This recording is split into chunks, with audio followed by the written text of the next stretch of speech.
Top 9 मोठ्या बातम्या पाहूया। मंत्री छगन भुजबळ आज लातूरच्या दौऱ्यावर आत्महत्याग्रस्त कराड कुटुंबियांची सांत्वनपर भेट घेणार। ओबीसी आरक्षणाला धक्का लागत असल्याच्या निषेधार्थ 35 वर्षीय भरत कराडनं आत्महत्या केल्याचा कुटुंबियांचा दावा। धनंजय मुंडेंचं मुख्यमंत्री देवेंद्र फडणवीसांना पत्र। मराठवाड्यामधील बंजारा समाजासंदर्भात मुंडेंचं फडणवीसांना पत्र। हैदराबाद गॅझेटप्रमाणे बंजारा समाजाला एसटीतून आरक्षण देण्याची मागणी। मुख्यमंत्री फडणवीसांच्या उपस्थितीमध्ये मुंबई भाजपची बैठक संपन्न। मुंबई महापालिका निवडणुकीच्या पार्श्वभूमीवर बैठकीमध्ये चर्चा। रवींद्र चव्हाणांसह बावनकुळे, अमित साटम यांची बैठकीला उपस्थिती। ठाकरेंच्या मुंबईतील आमदार आणि खासदारांची आज 11 वाजता मातोश्रीवर बैठक। काल ठाकरे बंधूंच्या शिवतीर्थवरील भेटीनंतर बैठकीला महत्त्व।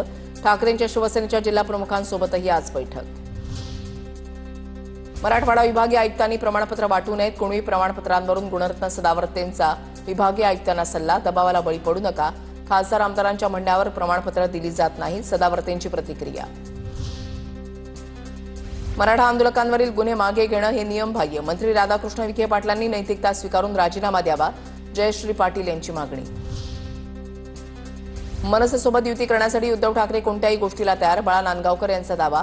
तर ठाकरेंची शिवसेना मवियातून बाहेर पडल्यास काही नुकसान होणार नाही, चंद्रकांत खैरेंचं भाष्य। एकनाथ शिंदेंवर होत असलेल्या टीकेला तातडीनं प्रत्युत्तर द्या। पदाधिकाऱ्यांच्या बैठकीमध्ये मंत्री उदय सामंत यांचे निर्देश। प्रभावी उत्तर देण्यासाठी पदाधिकाऱ्यांनी सज्ज राहावं, उदय सामंत यांचं आवाहन। मुख्यमंत्री देवेंद्र फडणवीसांकडून कर्नाटकच्या काँग्रेस सरकारचा निषेध। कर्नाटकचे मुख्यमंत्री सिद्धरामय्यांकडून शिवाजीनगर मेट्रो स्टेशनचं नाव बदलण्याचा निर्णय घेतल्यानं वाद। नेहरूंच्या काळापासून शिवरायांचा अपमान करण्याची काँग्रेसची परंपरा। देवेंद्र फडणवीसांची काँग्रेसवर टीका।